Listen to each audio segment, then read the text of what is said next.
Welcome back to the back nine here at the first Go Throw event of the year, presented by Go Throw here in Terrell, Texas at Hideaway Disc Golf Course, playing the Roadrunner course today. I am Gavin Babcock, joined by Connor O'Reilly. Happy to be here in the booth here in my home state of Texas as we begin the Texas swing with this new tour here at the Hideaway, aka the Slide Away today, as we have the muddiest conditions that probably any player who hasn't played in the mud at the Hideaway before has played in.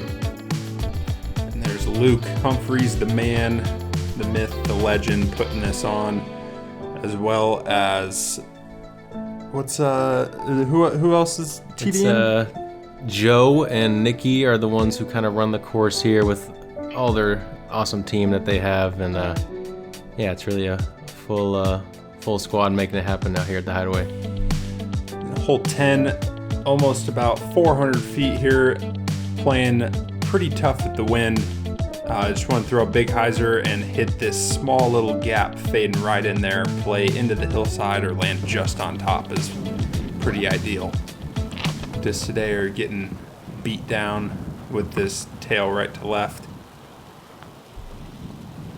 Yeah, depending on the route you're taking, if you're willing to swing it extra wide and expose some hyzer today, you will get some lift, but if you're playing more of that flat to fade shot, the wind is going to kind of shear it out of there. Emerson found himself, looks to be circle's edge, uphill putt. Going to be tailwind setup on his putt. See that just drop mid-flight.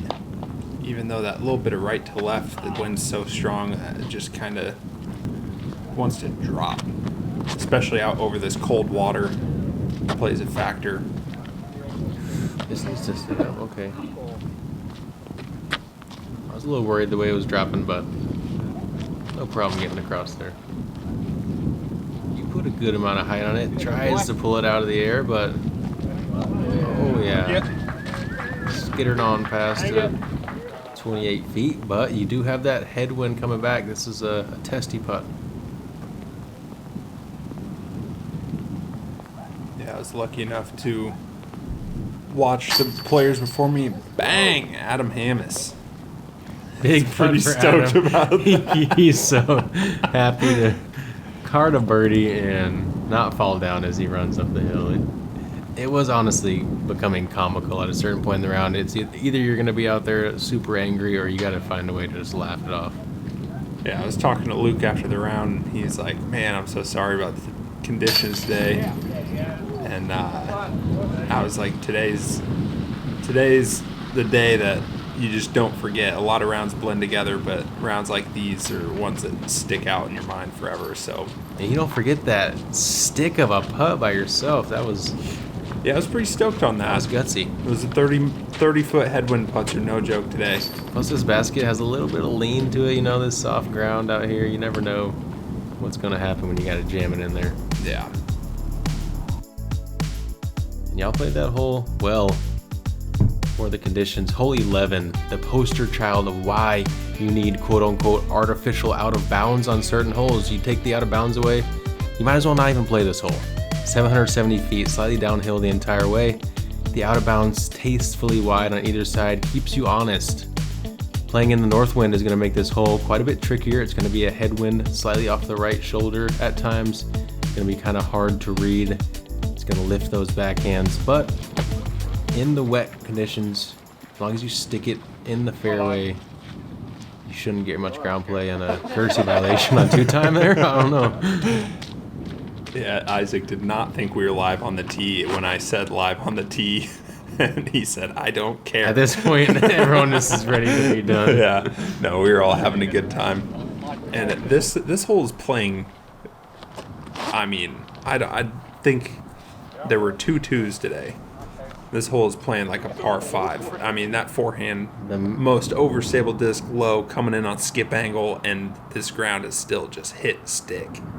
Are you playing forehand regardless here, or is it a win decision for you? Just going forehand in practice, just as control shots, and I like finishing on the right side of the fairway to open up that forehand hyzer a little more. And yes, he thinking the same thing, but kind of awkward run up there and follow through and Kind of just fell through the shot almost. yeah, just kind of rolled it over a little bit. And The hardest part about this hole today wasn't really the wind, but it was the footing on this second shot. You were sliding from step one through the plant foot. There was really no traction regardless of where you were on this fairway. Oh, gutsy move by Yesay, throwing the exact same disc he just rolled over left with off the tee and just barely catches out of bounds again. It's going to be looking at a big number. great trust in the footwork for you there. Testing that gravity bomb stability out towards that out of bounds. Great skip back. Emerson going with the standstill. Definitely a pro play on this fairway today. Standstills were no joke today too, because that back foot just will not sit in the ground. Nope. As you hear Adam say nope, and transition to the standstill here. And he got flat on it. That one's not going to be able to come back in time. And this hole would probably get feasted on in dry conditions with no wind. But not today. Wow. I mean, you probably will never see Adam Hammies throw some shots like this ever again in your life, especially back to back, and these conditions just starting to kind of wither away some people's minds. Yeah, routine shots can really start to just have your mind second guessing itself. As Emerson just plays this hole to perfection, as I let that slip out. Little nose angle errors get exposed on today like today. I was very fortunate for that to just stick to about 20 feet. Yeah, finding a way to get some spin but keep it soft on those short forehands is always one of the hardest things to do, I feel like. Yes, they going with the closed stance straddle putt.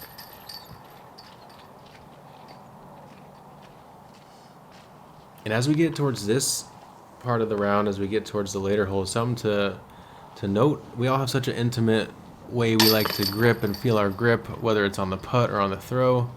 But especially on the putting green at this point in the round, I feel like I started to notice that little bit of dirt on the fingers really causing my hands to be super dry. So you kind of stop using the chalk. Now do I want to lick my fingers? Now it's too much grip. Wait, do I need the chalk again? Finding your way on a day like today can be tough. It's your time to hit a fairway once, just one time. Come on.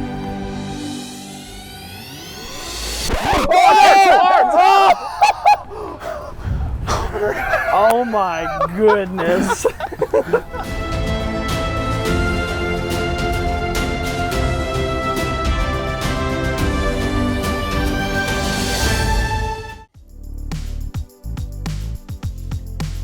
In hole 12, this is a very well-designed par 3, one of my favorites on the course.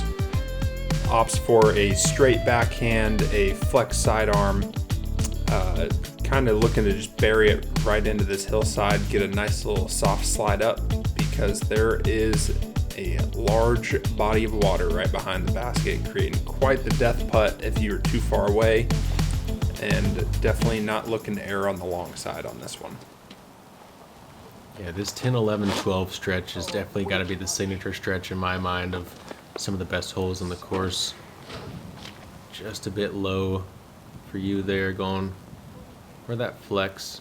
Pretty decent tailwind, not showing on the camera right now. Emerson just flaying that one. He's throwing that shot probably hundreds of times. Yeah, if you enter that gap and are on a flat angle, you're almost always going to get a little bit of slide up the hill. Yes, once again, kind of just not trusting the plant and like falling through that front foot. Works out pretty decent this time.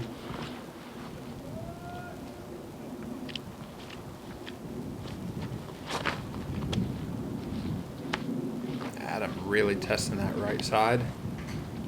But gonna have himself a circle 2 putt.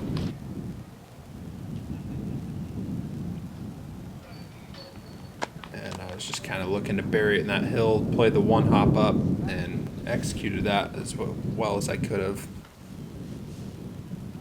Wind's going to be off Adam's left shoulder, pulling the disc out of the sky here. He's going to need to pop it. And that is the danger Gavin mentioned. Water only 10, 12 feet deep on this one. And by deep, I mean long of the basket. Probably a lot shallower than that. And ESA with the first big putt of the day for him. Gotta feel good. The trudge of the feet. Even though he birdied. This slow climb. And Emerson's putter staying hot. Cleaning up on that short conversion.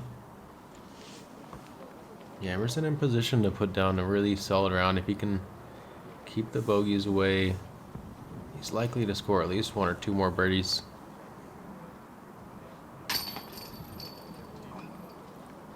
Be stealing Adam's putter quick just to There was a lot of that today, tap for in. sure. Yeah, no one wants to get their disc wet or muddy, so everyone's on If I the can same get page. your putter wet twice, then I don't gotta get mine. Exactly.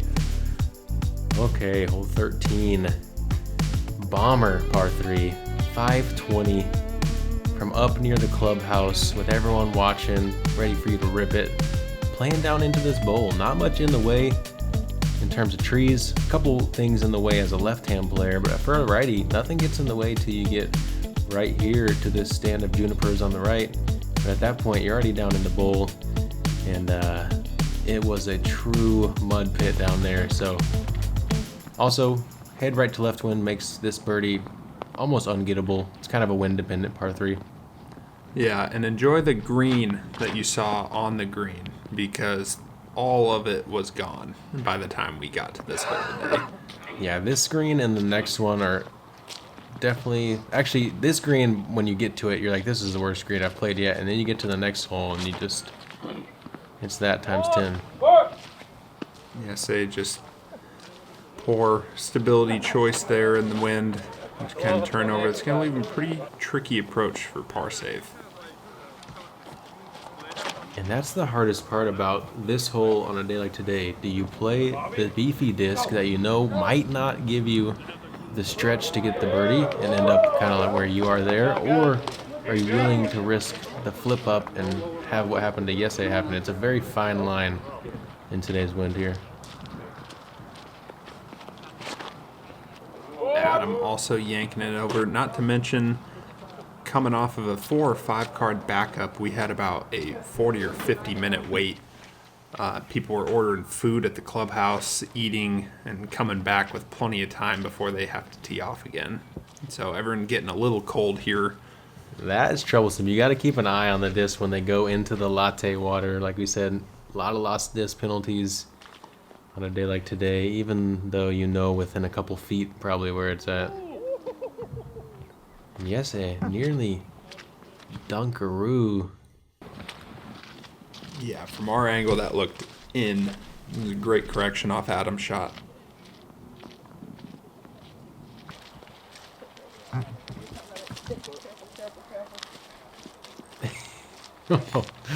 I mean, if you guys...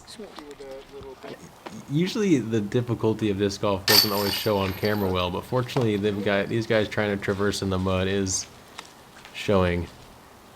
You can see just how difficult it was out there. Yeah. I pitched up and walked straight over to the water to rinse off that putter, because, I mean, there's just inches of mud on this green, and your disc hits the ground once, and it's just caked. That is way more athletic than you guys realize. He made that hill look like short work. I had to go around to the left. Oh, man.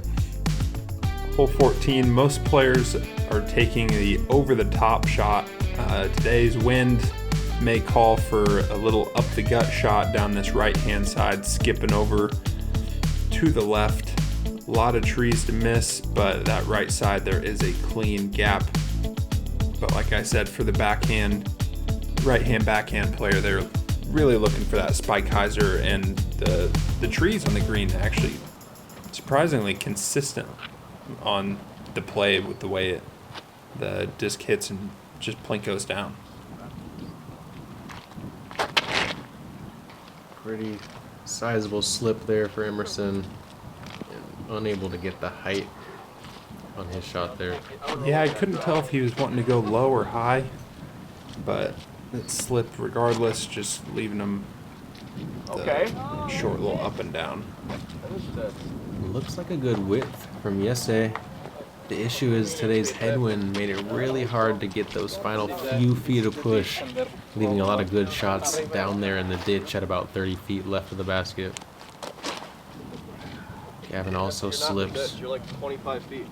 Yeah, that was a back foot slipped out pretty hard and did not get right at all. And I am in absolute jail back there. I was gonna say, at least you're not in the creek, but at the same time, there's really no windows over there.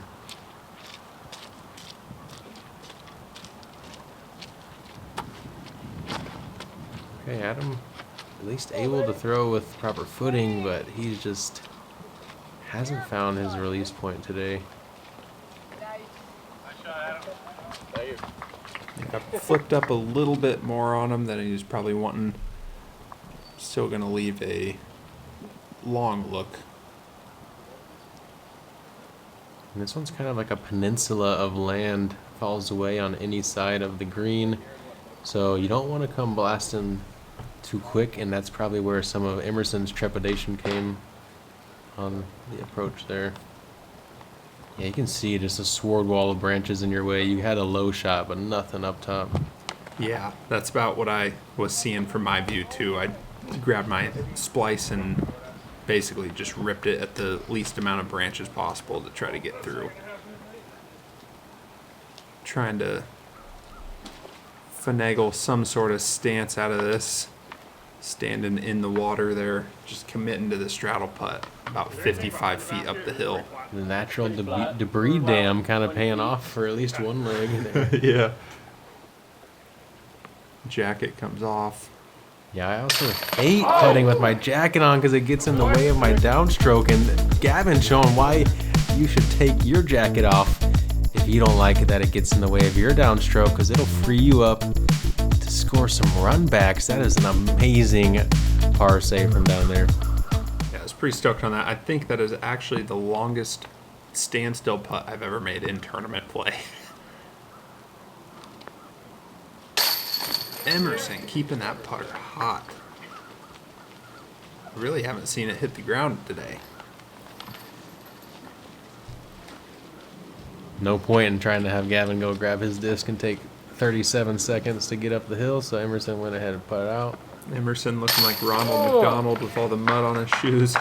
Yeah, this hole, your feet were feeling heavy when you finished this one. Had probably at least 3 pounds of mud on both shoes combined. Yeah. Great putt by Yese. Carding another birdie. And everyone playing that hole, I think 1 under par. Pretty solid in the conditions that we were presented with.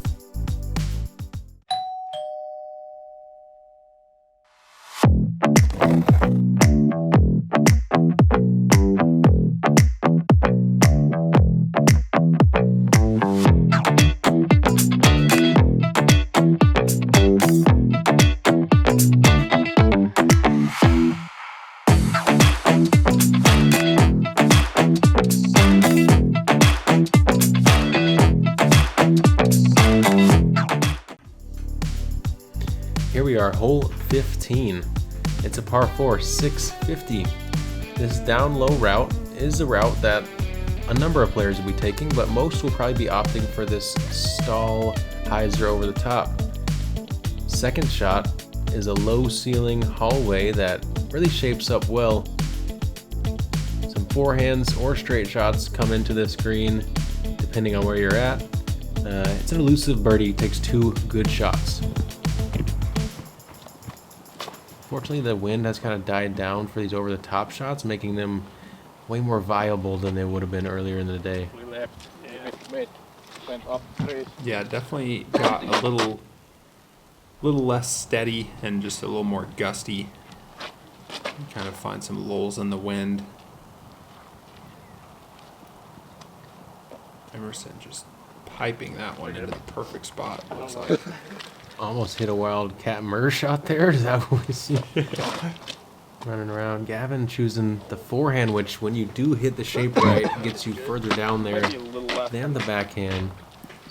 Yeah, it slipped it a little bit and just overturned that. That's going to be a fun second shot for me. I really don't know. And this over-the-top shot for the backhand, it's not just a hyzer shot. It's really got to be a kind of a flat, almost forced flex shot that fades back late to keep you from moving too far left. Yeah, really have to push it straighter and really stall it back. It's, yeah, like you said, not a pushing hyzer. Very specific shot shape to find that landing zone. I didn't have much, so I'm taking that same disc from a knee and just throwing big Annie over the top, trying to just progress. Yeah, those low juniper branches don't allow anything up the gut from where you were over there. Adam playing 200 feet in the air. Gets himself out into the meadow by the basket. Yes, I also having to play it way up there. I think this hole is really close to being one of the best on the course. I would like to see more ceiling on the second shots. But other than that, I feel like it's got the bones of a really good hole. Like this shot right here, I wouldn't hate to see a little more ceiling. But Emerson says, I don't need it. Until he takes the tree kick there. Emerson having no problem with the height of those branches, getting in a deep squat for him. Showing off some of his athleticism. Disc golf's one of those games that until you really know it and play it, it's hard to understand how difficult and athletic some of these movements are to execute, especially in these conditions. Emerson with a mid-range putt, trying to put some extra movement and glide on it.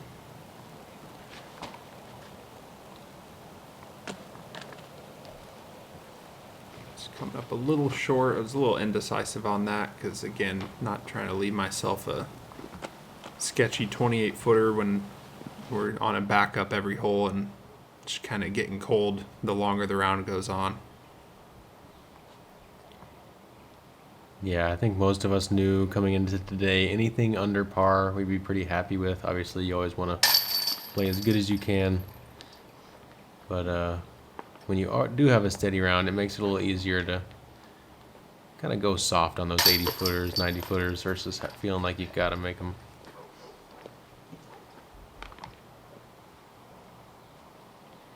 Important that you do your routine here and take every putt serious, even those short ones. When you get into the end of a long day like today, you guys have been now probably running on 4 hours since you first teed off. At least, you know, the mental stamina starts to go, so you got to stay sharp. 16, very technical par 3. This right side gap that we're flying through is the direct line to the pin. Really calls for a forehand flip up. Definitely taking something understable, trying to hyzer flip and just really get anywhere down on this green. You can play the left side and skip to long circle 2, and the closest you're probably finding is 45, taking that left side. Yeah, I think, like Gavin mentioned, there are kind of 2 ways you can play that inside forehand. You can go hyzer at the kind of right side of that gap that flips up, or you can play just like the tiniest little flex ever. Yes, they going kind of more for that hyzer flip, but drifts it a little bit too much. I feel like the true shape to me is a little bit of that flex. I feel like you can release it a little further away from that body, but you need like 1 degree of flex, nothing more, nothing less. Yeah. It has to be like a medium stable disc. Something like this colored glow. Just pulled that one a touch.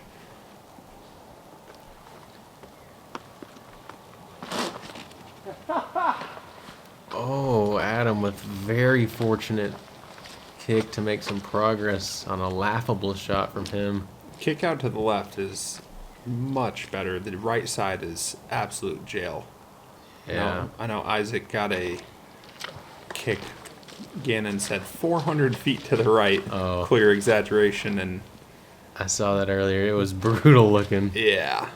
Some of these junipers too, when they're not limbed up on the trunk, they just have, they can have hundreds of limbs on one side of a tree, and they just offer no flight paths.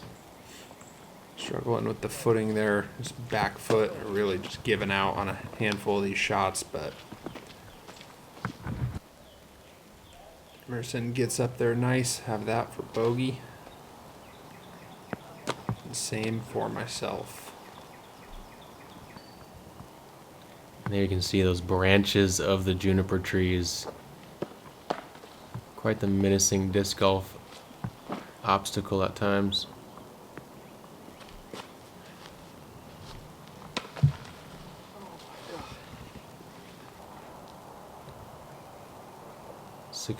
Not the longest hole on the course. Right there in front of you, but it only allows one shot shape to get it. Unless you get a little lucky, that is. Good putt. Emerson giving that one just enough, finding its way home.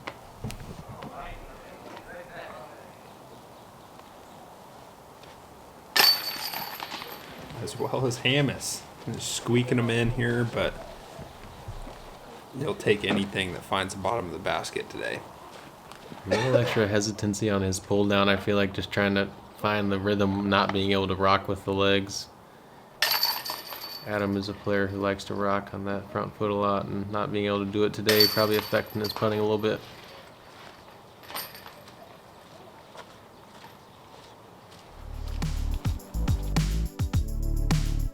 Two holes to go. You can see the darkness setting in a little bit on this card.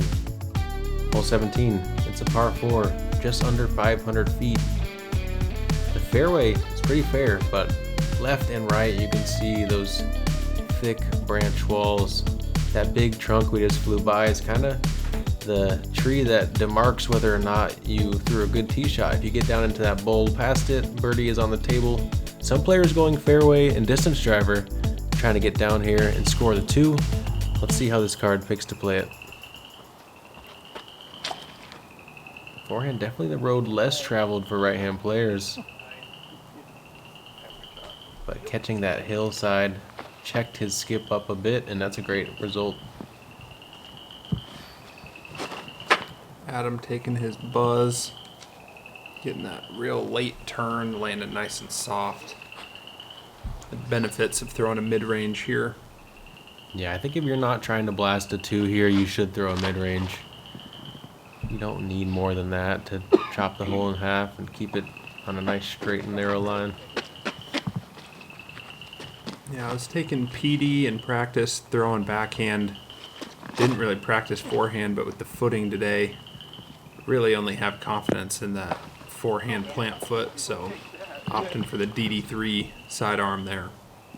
Yeah, not a bad tree hit stop for you. I feel like you would have made progress to the left and probably still had some kind of scramble though, so taking your gaps with the forehand and dealing with what you get.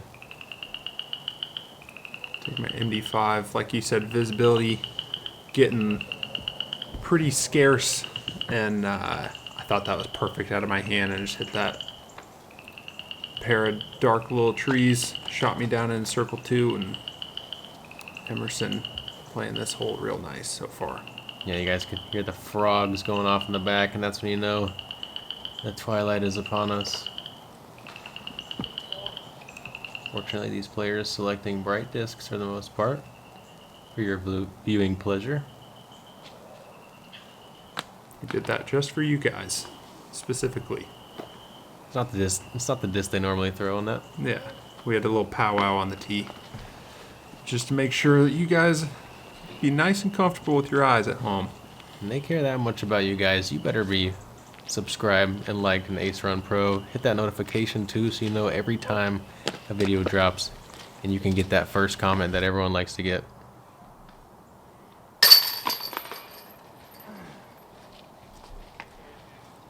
Adam chucking the mini down. He's ready to get out of there. Like a day like today, I kind of viewed it as good practice for the rest of the season. You know, with the Go Throw Tour not necessarily being PDGA rated, I feel like it gives the players a little more freedom just to kind of go out there, and whether you want to try a new putter or care a little bit less, you know, you can find a way to compartmentalize your stress today. Definitely feels like a learning weekend of just getting better, battling these tough conditions, as well as being able to work on parts of your game during tournament and really try to get some momentum going into next Pro Tour stop.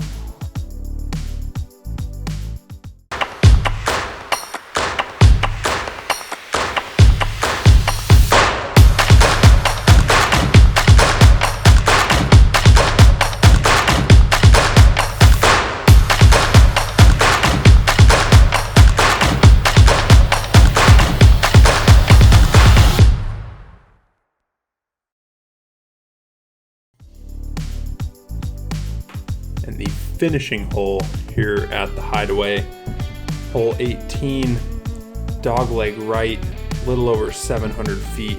You're definitely wanting to keep it to the fairway here. People are opting for a turning backhand or a flip up sidearm, land soft, leaving you about 400 feet or in, depending on the drive, into this open green.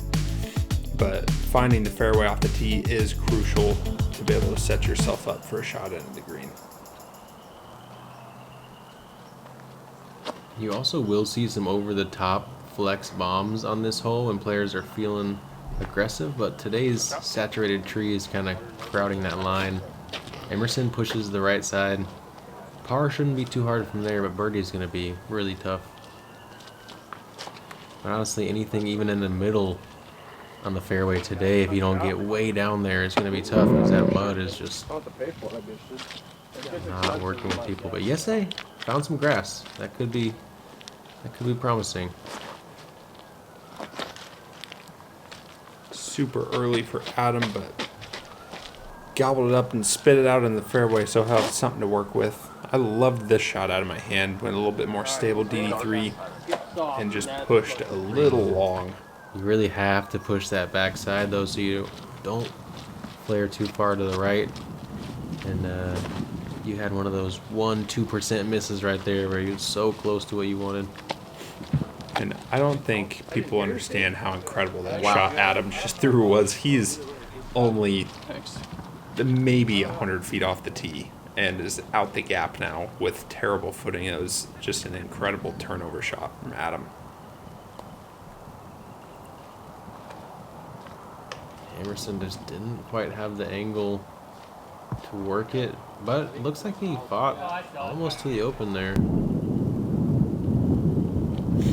Taking that same flippy DD3, trying to just throw something, just put a little too much on it, just kind of burns out around deep circle 2. Yes, the best drive of the group. Able to set himself up for his preferred forehand and finds himself just inside the circle. Let's see if he can finish strong.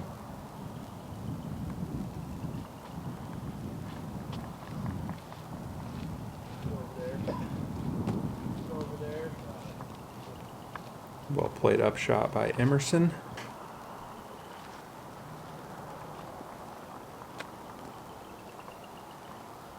As well as Adam with that zone he's been throwing all day long. I decided to full commit to that one, missing just chain high. And I'm going to leave myself a little tester back into the headwind to cap off today's round. Well, as for you, that's the one to stay even, you know, so it has a little bit of extra meaning on it. Yeah, stay even, don't drop anymore, build some momentum going into tomorrow's round. He's able to focus up and drop that one in, little left side. Very happy to make that putt after a 5-hour plus round. Able to commit to using the legs on that putt, which definitely helped.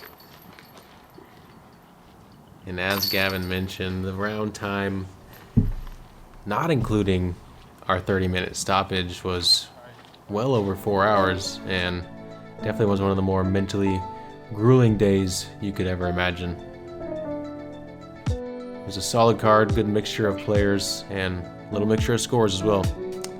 Yep, Emerson coming out with the hot round on the card of 3 down, self even, and the other two struggling just a bit, and Gannon having a hot round at 6, Raven as well with a nice 4 down, and then see the scores trickle down. So only 5 players under par today. Yeah, Gannon pretty filthy, only going 1 bogey on the day. And don't forget to check out Gavin, both on Instagram, YouTube, and all that good stuff, as well as myself. We'll be dropping content all year, and so will Ace Run Pro, so thank them for bringing you guys the coverage here at the Hideaway of the Go Throw inaugural event. Yes, don't forget to like, comment, subscribe. We appreciate all the support, and this would not be possible without you guys. So thank you very much, and hope you guys enjoyed, because I know we did. Don't forget, don't lay it up. Run it.